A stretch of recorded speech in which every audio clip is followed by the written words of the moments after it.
बहुत समय पहले अयोध्या नगरी में राजा हरिश्चंद्र राज्य करते थे। वे बड़े ही न्यायप्रिय, दयालु और सत्यवादी थे। उनका नाम चारों ओर प्रसिद्ध था। एक दिन आराशी विश्वामित्र ने उनकी परीक्षा लेने का निश्चय किया।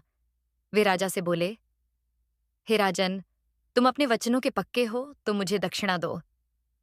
राजा हरिश्चंद्र ने कहा, आर्सिवर, आप जो मांगेंगे मैं अवश्य दूंगा। ऋषि ने उनसे सारा राज्य, धन और वैभव मांग लिया। राजा ने बिना देर किए सब कुछ त्याग दिया और अपनी पत्नी तारामती और पुत्र रोहिताश्व के साथ वन की ओर चल पड़े।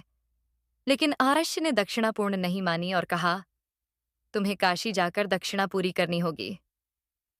गरीब और निर्धन हो चुके राजा को काशी जाकर अपनी पत्नी और पुत्र को बेचकर धन जुटाना पड़ा।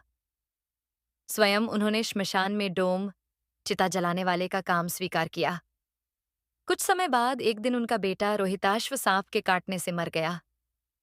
रानी तारामती अपने बेटे का शव लेकर श्मशान पहुंची और बोली, हे स्वामी, चिता जलाने के लिए जगह दीजिए।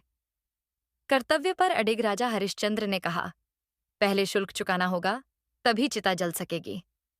रानी असहाय होकर बोली, मेरे पास देने को कुछ नहीं है। यह सुनकर राजा हरिश्चंद्र का हृदय व्याकुल हो उठा। वे अपने धर्म और करुणा के बीच फंस गए। तभी देवताओं और ऋषि विश्वामित्र वहां प्रकट हुए। उन्होंने कहा, राजन, आपने सत्य और धर्म की रक्षा के लिए जो कठिनतम परीक्षा दी है वह सफल हुई। आप ही सच्चे सत्यनिष्ठ राजा हैं। फिर देवताओं ने उनके पुत्र को जीवित कर दिया और उन्हें पुनः राज्य और वैभव प्रदान किया। राजा हरिश्चंद्र की कहानी हमें यह सिखाती है कि सत्य और धर्म की राह कठिन जरूर है, लेकिन अंत में विजय उसी की होती है जो सच्चाई पर डटा रहता है।